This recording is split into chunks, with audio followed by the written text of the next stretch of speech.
All right, one quick note on the NBA Finals that I don't know why this popped into my head, but I was watching just the relentlessness of OKC's defense and how they were just blocking every shot and creating turnovers. And I thought to myself, I bet if you took the college basketball national champion, they could not score 20 points on Oklahoma City's defense. And I also thought this, if you took the Ewing, John Starks, Yeah. was it Anthony Mason, Charles Oakley Knicks, they don't score 40 points in a game. And you think I'm crazy? They were held to the 70s by the Pacers. If you don't have 4 ball handlers against OKC, you are effed. That's why when Halliburton's hurt, it's over. The series is over. Is their defense, their perimeter pressure, picking up the ball at half court, they don't even need to trap, is so intense that the only way to beat them is to try and spread the floor, have multiple 3 shooters, or have a kind of transformational Halliburton, herky-jerky, long, weird, stop-start guy. This defense, if you would have put Oklahoma City's defense against and we all know players are now more skilled. 7-foot guys now handle the ball and shoot threes. The Knicks never had a jump shooter, a consistent. Starks was an inconsistent jump shooter. Starks was an undrafted player. If you put Oklahoma City, including Jordan's team, if you put Oklahoma City in that era, I'm not saying they'd beat them. They would be holding Michael's teams, to the 70-point range. They don't have enough shooters and ball handlers back then. Well, so they are.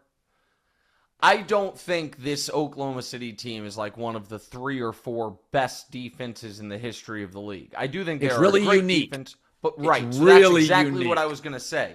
Crazy. But almost all of those teams that you consider the best defenses ever had as a common denominator a dominant rim protector. So people bring up like, the 04 Pistons defense. You had 4-time Defensive Player of the Year Ben Wallace. The 08 Celtics were not an all-time defense, but a really good defense. You had Kevin Garnett down low. And I'm not listen, Chet does a good job and Hardenstein does a good job, but they are a great defense that is because of what it does to you on the perimeter. And the team that it does remind me of is the 90s Bulls. The second three-peat Bulls who did not have a dominant rim protector. What they did have was Pippen and Rodman and Michael, who could just swarm you and get to you, like make it so hard to get across half court and trap you and those things. And so that's what's so unique and special about this team. And it is the fact that the guys who come off the bench for them it's such an interesting and I think smart thing Presti did, which is most teams, like their 7th or their 8th man, it's a guy like Cam Payne, who he's on your team because, hey, he might be able to hit a couple threes. He might give us a burst of offense. And Presti was like, you know what? We're going to have enough offense. What if the guys we have who come off the bench are just more, they are defense not only, but mostly guys. And so that way, you never get a breath. You are just, for 48 minutes, if you're a perimeter player on the other team, your night sucks.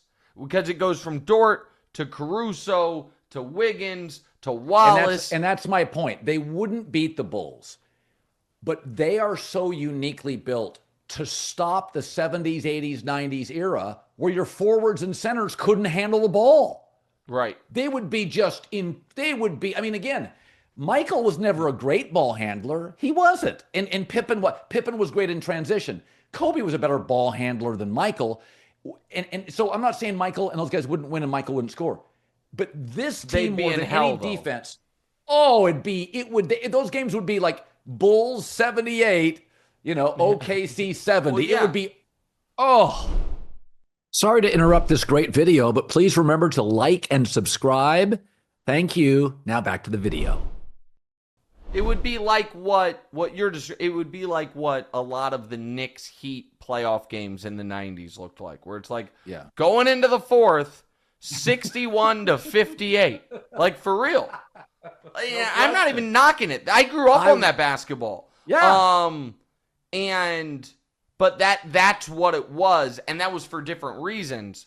But yeah, I am really, and one thing that I have been, I'll admit it, shocked by. I was shocked by Jaylen Williams scoring 40 in a finals game. Like, in the history of the NBA, Colin, number 2 options to score 40 in a finals game. Kyrie did it twice. Chris Middleton did it oddly. And, gosh darn it, there was one other one that now I can't remember. James Worthy did it, but James Worthy did it in a game Magic was out injured for. Kobe scored 40 in a finals game once his whole career, and it was in 2009, so it wasn't when he was the number 2 option to Shaq. A guy as the second option, only 30 people ever have scored 40 in a finals game. And 25 of them are some of the greatest players you've ever seen.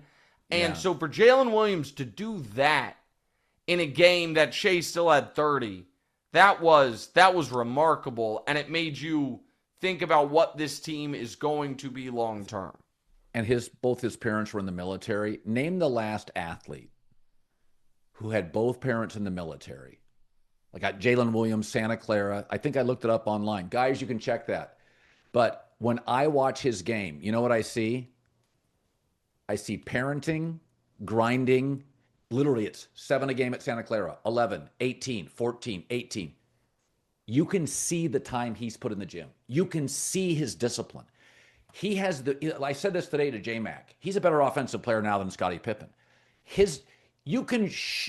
To be a good Pippen's shooter, career high in the playoffs on the Bulls was 32. His career high in the Bulls covered him 32. in Portland. I never trusted him on jump shots, ever. Sure. Jaylen Williams, when I see a player, you see this with LeBron, that can go to his offhand, off the glass with touch over Miles Turner. Do you know how long you have to work at that in the gym?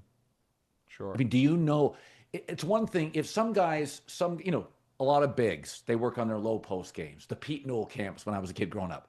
But when I see perimeter players, the first sign of guys put a lot of time in the gym is often when they play bigger than their size, Dwayne Wade. Jaylen Williams is 6'5". He plays like he's 6'8.5". He plays incredibly big. That is discipline. That dude is put, and if you look at all his, the last thing he got good at in basketball? Shooting? Scoring. Yeah.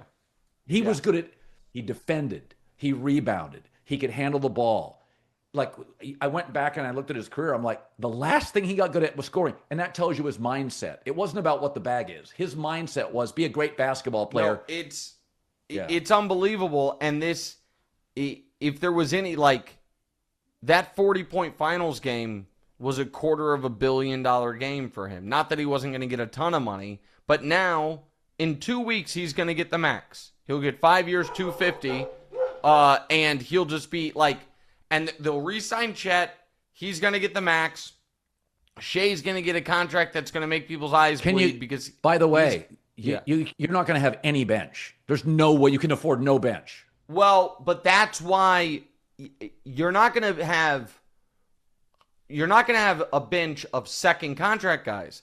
But that's why where Presti's been good is they still have all those extra picks. So what your bench is going to be young guys you draft that are on their rookie deals, you know what I mean? And that you cycle through essentially.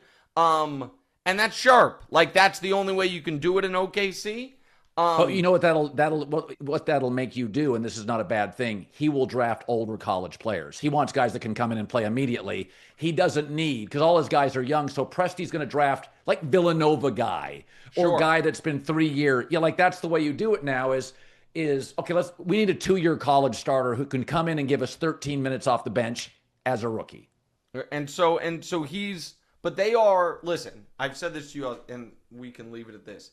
Every time for the last 5 years, when a team's won a title, people have been like, well, They're about to win a bunch of titles, and every time that team has gotten clipped in round 2 or earlier the next year. So I'm not, like, the dynasty stuff, I think we get too, I don't think we are in a dynasty era. I do think that if the Oklahoma City ownership is willing to do something it wasn't willing to do 15 years ago and pay a price, they are incredibly well set up. With Shai being 26, about to turn 27, with J-Dub and Chet both in year 3 this year, and that's just going to be their team, and we'll see how long they can run it.